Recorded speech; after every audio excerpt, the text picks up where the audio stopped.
Hi, welcome to Talk Tuesday.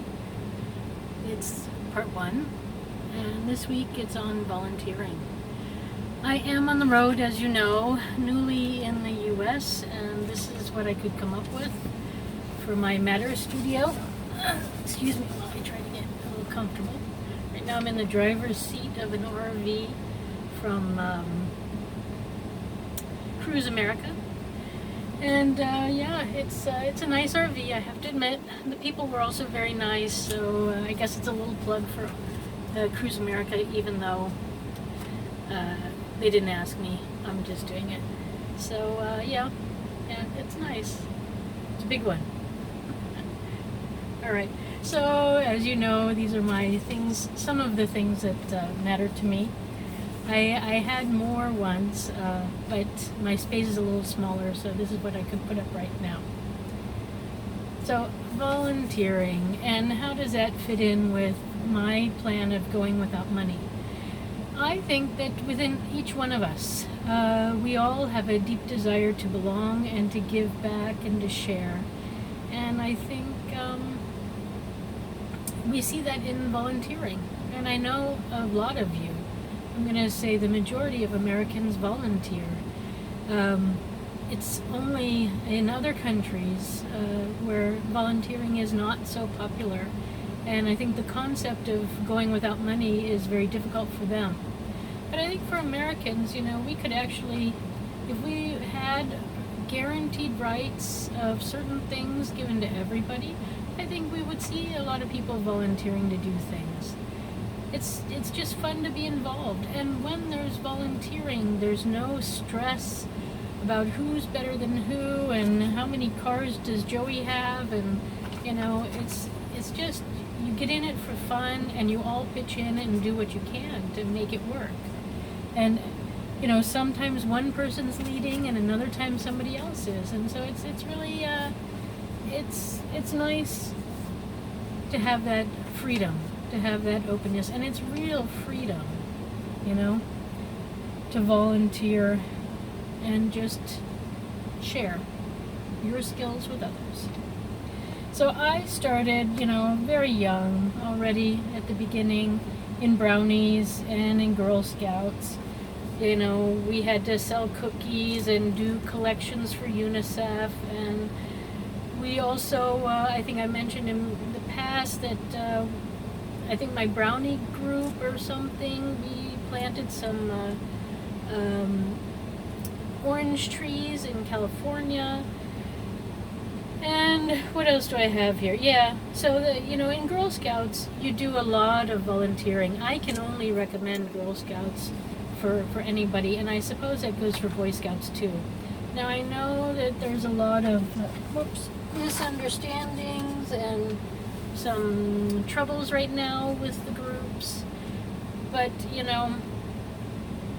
we need to fix those with other things. But Girl Scouts and Boy Scouts is important.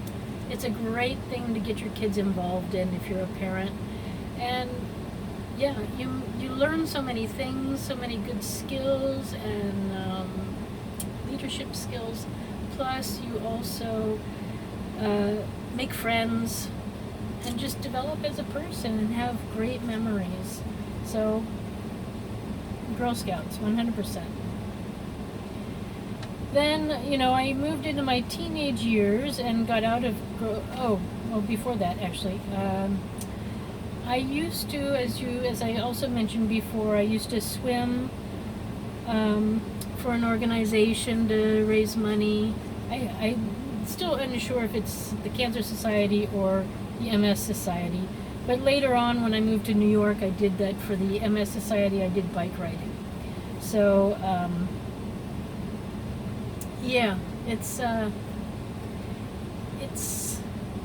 it's good. It's good to help out. And for UNICEF, it was raising money to help children in need in other lands. So there's a whole globalness to volunteering that brings people together as well. Then in my teenage years, I started an Al-Anon group because I needed to talk about my father's alcoholism. and so there wasn't one, and I wanted it, and we were a small group, but we were able to talk, and that helped also to find out that I wasn't alone. Then in college, I didn't have a lot of time because it was my struggling time, as you know, and I was having enough trouble just making ends meet. But I did manage after college to do the horseback riding voluntarily in Brooklyn. I would take people on horseback walks through the Prospect Park, or what's the name of the park there? I don't know. If you're from, doesn't matter if you're not from Brooklyn.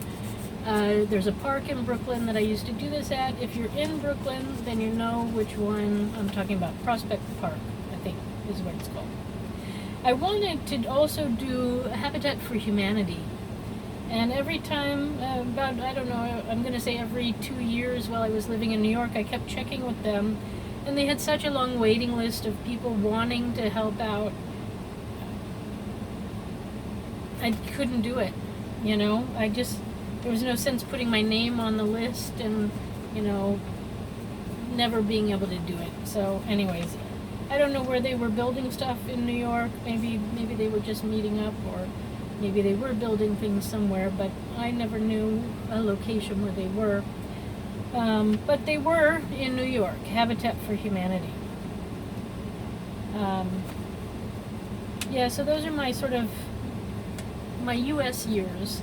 And yeah, I guess, you know, I think saw my mom doing a lot of volunteering, and that helped a great deal to see her being a part of the community and doing what she could to do her part.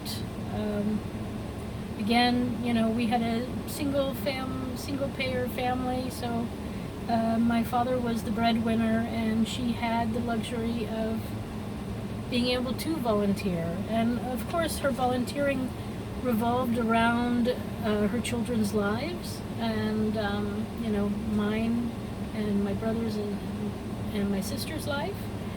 And so, you know, she did a lot of volunteering around there, and I guess that's how the society was and how it was working.